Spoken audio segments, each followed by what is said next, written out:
Hey guys, so today's really exciting because I'm interacting with Calypso's friend Boris, who is an ENTP. Boris, you can say hi to the audience. Hi, audience.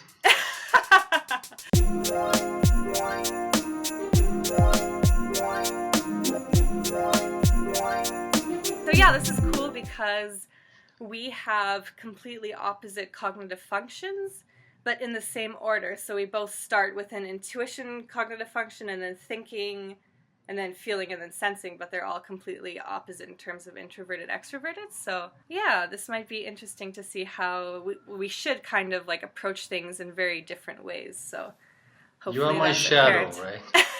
Yeah, well, maybe like maybe my opposite, maybe like an ESFP would be your shadow or something like that, but generally, yeah, like all of our cognitive functions are each other's shadows. Yesterday when we were kind of doing like a pre-interview, we kind of were talking about how maybe TI understands TE better and FI understands FE better, but not the other way around.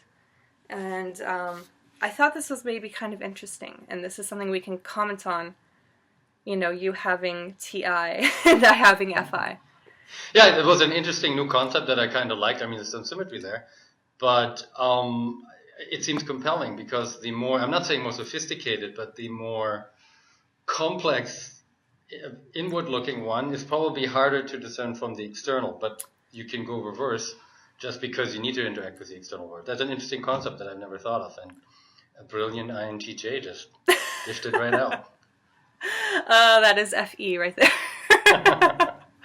But yeah, no, that was sort of my thinking that like the introverted one is probably much more complex, much more holistic, and much more like refined. So it can kind of like see the more simplistic version of the extroverted one. That's kind of like just takes a very quick shortcut, right? But then if you only have the capacity to like take these quick shortcuts, then it's probably really difficult to understand like the corresponding introverted function. So do you feel like this is true? Do you feel, because yeah, I guess this came up because I was talking about how it's usually hard for me to follow TI, especially like in TPs. It's kind of, or even sometimes in FJs too, it's hard for me to follow their TI understanding of things because I think it doesn't have like a start and a finish, like a point is just kind of all wraps into one another, and my TE can't find anything to grasp onto, I guess. So do you feel this with like FI? And it's interesting, you use the word feel a lot. You're a fellow NT. I'm going to maybe try a tangent there because I talked to an INTP. May I? I talked to an INTP at a recent meetup. And the Mm-hmm. INTPs all collectively were kind of ranting about FI. Oh my God, this is horrible, this is horrible. Mm. And they said they literally had to, which refers back to one of the videos that Calypso did with an INTP friend of mine, that it's something they had to emulate. They had to sort of pad speech with feeling. One girl said, she's an IDP, oh, and then I learned I have to say I feel, so then people feel less offended, but it's sort of like not in their nature. It's almost like they're playing a role just to soften things. Right. Um, I mean, I feel like that's why I say feel too. I think maybe as an INTJ, especially, I can come off as if like I see my own viewpoint very clearly and strongly, and that might like rub other people the wrong way who disagree with me. So I think I kind of like insert all of these softer words to kind of just be like I feel this, but I don't want to. it is really, I'm not saying deceptive, but it's deliberate. It's something that you adapted to in the social situation. It's not something that comes from where feelings come from. Yeah, I don't think it has to do. When I say I feel, it's not like I'm literally like feeling an emotion. It's more just like Okay. trying to soften my approach with other people, so I don't come off as like too brazen and kind of blunt or something, I guess. But Yeah. for now, it's not that intentional actually. Like I think I do it very second nature by this point. But maybe it's something I learned as I was growing up. Gotcha. And now I'll jump back from the tangent to the original. Yeah, I was Okay. actually surprised when you said that you find it difficult to understand TI because I thought, they're kind of cousins. Right. But obviously, your conjecture seems to be true there. And the flip side for FI/FE, like I mean, I can understand. It's a mental thing. How FI works, like you can see the pattern. You can even predict behavior, but you may not agree with it. You might not say it's logically consistent. Right. Well, it's probably not. And I find that interesting in your case, so because you're like I would say a T-DOM, but you do have FI, so you have access to these both contradictory worlds possibly, but you need to integrate them. Do you find you sometimes have issues with that, or they seamlessly play with each other, or do you sometimes say, I just was an FI, I don't know how I got there, it's my inferior function, but TE says, what was I doing? Yeah. Well, I guess, okay, TE is my second function, FI is my third, so it's not as strong of a difference as like an ENTJ, I guess. Oh, okay, gotcha. But yeah, no, I do feel like I've kind of been coming into my FI maybe like in my 20s, I guess. So I think before I would just kind of like see this like external goal and just like work towards it. And now I'm kind of like, oh, but is that external goal something that I truly want? Does it align with like my inner values? Does it align for what I want for myself? And what I think is like generally like morally, ethically right, or things like that. So I think at this point I'm starting to learn to kind of let my FI drive my TE, because then if I don't, and if they're at odds with one another, then it really becomes hard for me to like do the TE external things if I don't feel aligned with it, I guess. Okay, so your value set is, it is values. You actually value it higher at some level. Which I find interesting. Yeah, for me it's flipped, obviously, like TIFE, but maybe just from experience. Like I mean, I'm a quote unquote thinker, but what I often find, like dealing with friends that are of either kind, I don't know if it's an ENTP thing or it's just having been around feelers or data feelers. So many times I find myself in a social situation and there's something going on in a group between two people and it seems obvious that they're miscommunicating. And so I end up being a moderator often, like literally, I'm not saying a counselor, but I have a set of friends, INFP girl, INTJ guy, and it's just funny to see them miscommunicate. But it seems obvious, and even though FE is tertiary, and most of the time I think I'm right, retroactively, because of the perception. I can be wrong, I don't mind being wrong. I like being wrong, because that's when you learn a lot. Yeah, that makes sense. So how do you go about this process of moderating? Well, it's literally just if I notice, I mean, these are close friends of mine, so I don't mind interjecting. And if things getting a little tense, I can see he's upset with her, she's upset with him. I'm just saying, hey guys, just from a third perspective, I think you're miscommunicating. And then I tell one person what the respective other may have felt, and they either deny or say yes. But often I'm fairly close to the truth. And I literally just say, hey, I see miscommunication. You care about him, you care about her. Let's just look at whatever upsets you, upsets her, and maybe there's a bridge somewhere. Oh, that's so interesting. Okay, because sometimes I feel kind of a tendency to moderate as well, and maybe this is like I have a 9 in my Enneagram, but I go about it completely differently. You go about it as if like you feel the external emotions, right? And you feel that they're kind of making each other upset, and it's about communication, right? But to me, I feel like it's like I'm looking at two individuals and both of them have their own viewpoints that I feel like to them is completely valid. So if I were to moderate, I just might be like, well, I think that you are valid in your viewpoint and like you are valid in your viewpoint. And I kind of, and maybe I try to ease tension that way, but I think I don't go about it in such an FE way about like trying to turn that negative emotion into like a positive communication or something like that. I just try to like FI validate each person. Like, I understand why you feel this way and I understand why you feel that way. Well, I think validation is extremely important, but that's just the first step. I think you subconsciously always start with validation. It's like, you're valid to feel this, and so is he or she, and now let's look at it from the other side, and maybe you guys can come together somewhere. Right. See, that's interesting, because I'm not sure if I necessarily see the value in the coming together. Oh, really? Yeah, I feel like maybe they can like kind of like respect one another in some sense, but they don't necessarily have to like agree or like come to any sort of common viewpoint. Like, I guess maybe I see the value in like kind of more diversity rather than like more I don't know, more meshing together of ideas, if that I makes find sense. that really interesting because I Yeah. guess that is the nature of FE. Like, I mean, I sometimes complain about some FE DOMs or INFJ, ENFJs. I like them, but sometimes they might have a tendency to placate or say something that they don't mean just to create harmony, which I really dislike, at least among close friends. But there's real value in, yeah, actually, you know what?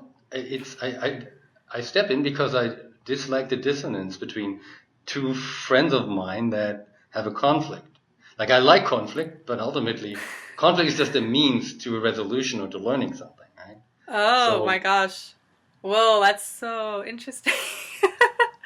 that's I fun feel because like I feel like a conflict is a means to like personal growth, like for each person, but yeah, but not necessarily like a means to them getting along.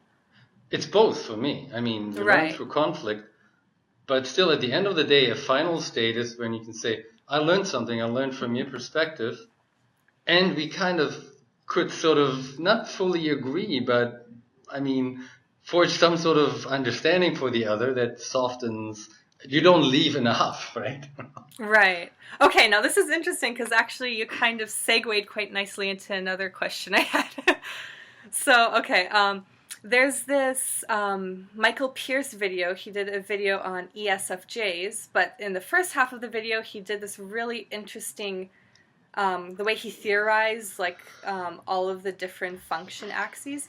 Basically, what he was saying is that, like, the NTJs and the SFPs are kind of the most, like, individualistic of types, and probably, like, maybe self-absorbed.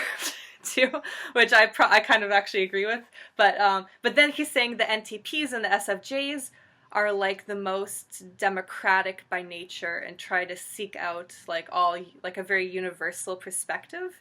So I feel like you were kind of talking about that, like maybe your approach is very democratic in nature, and you're trying to get everyone's perspectives kind of like together. I Like am, but not as an INFJ or ENFJ might. It's not the goal in itself. It's something that's worthwhile. But in the end, I think I'm pretty much of an individual. But I want to give every viewpoint its fair chance. right. Partly just because of finding the truth. Like, you know, it's sort of like devil's advocate thing. I want to find the truth, so I entertain both of them. If there's Mm-hmm. some harmony in it, that's okay. But it's secondary to what I Okay. believe to be the truth. But it still Okay. has value, right? Right. So I guess basically what he was saying was that like both NE and FE kind of see all perspectives, right? So NE sees like all ideas as like sort of equal to one another, where NI is like more selective, right?